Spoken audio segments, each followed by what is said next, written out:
Bonjour mesdames, mesdemoiselles et messieurs, aujourd'hui nous allons étudier le philosophe grec de l'Antiquité Aristippe de Cyrène. En effet, Aristippe de Cyrène est un philosophe grec, né vers 435 avant Jésus-Christ, mort en 356 avant Jésus-Christ.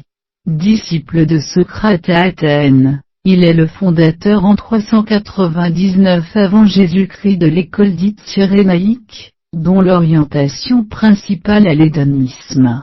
Il eut une fille, Arrêtée de Cyrène, qui fut disciple de son école et lui succéda. Son petit-fils Aristippe le Jeune, surnommé le maître didacte, parce qu'il fut instruit par ses mères, fut un autre dirigeant de l'école des Cyrénaïques. Biographie. Aristippe vint à Athènes et fut le disciple de Socrate, mais à en croire Xénophon, il aurait été aussi considéré comme un sophiste puisqu'il acceptait d'être payé pour ses enseignements. Selon le philosophe de l'école péripatéticienne Phéniadérèse, il fut le premier des sectateurs de Socrate qui enseigna par intérêt, et qui exigea un salaire de ses élèves. Comme Platon, qui semble avoir eu peu d'estime pour lui, il a servi le tyran Denis l'Ancien, au point de représenter le philosophe courtisan dans les polémiques des cyniques. Platon le cite une seule fois, au début du Phédon pour relever son absence à la mort de Socrate, donnant lieu à des interprétations diverses et opposées. On lui attribue de nombreuses anecdotes illustrant son manque de respect des conventions au nom d'une vie de plaisir. Selon Plutarque qui rapporte un fragment d'Achille de Sphéto, c'est Ischomach qui aurait convaincu Aristippe de devenir lui aussi disciple de Socrate. Œuvres. Les catalogues anciens lui attribuaient de nombreuses œuvres toutes perdues. Il aurait écrit une histoire de la Libye.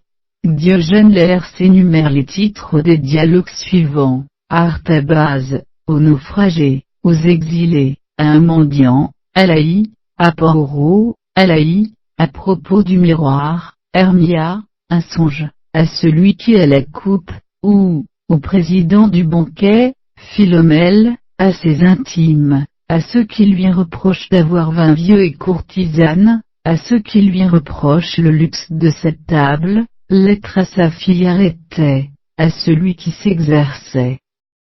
Pour les Jeux olympiques, question, autre question, cri adressé à Denis, autre cri sur la statue, autre cri sur la fille de Denis, à celui qui croyait être déshonoré, au donneur de conseils. De l'éducation, de la vertu.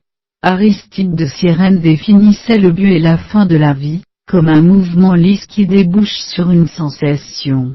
C'est la définition du plaisir, et il défend donc un hédonisme sans excès dans la sensualité.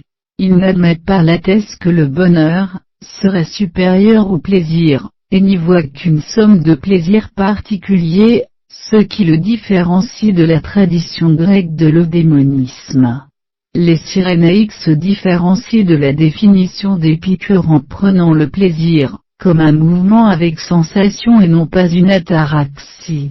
Ils reprochent à l'ataraxie, ou à l'apathie stoïcienne, d'être non pas un plaisir mais une anesthésie, et une simple privation de douleur. Tout être recherche son plaisir et le plaisir est toujours en soi un bien, même si sa cause est mauvaise.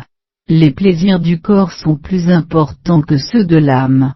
Contrairement aux épicuriens et à de nombreux hédonistes, comme Plutarque Jérôme Bontam, Aristippe serait allé jusqu'à nier la supériorité d'un plaisir futur au nom du plaisir actuel, et nier tout intérêt à différer la gratification immédiate.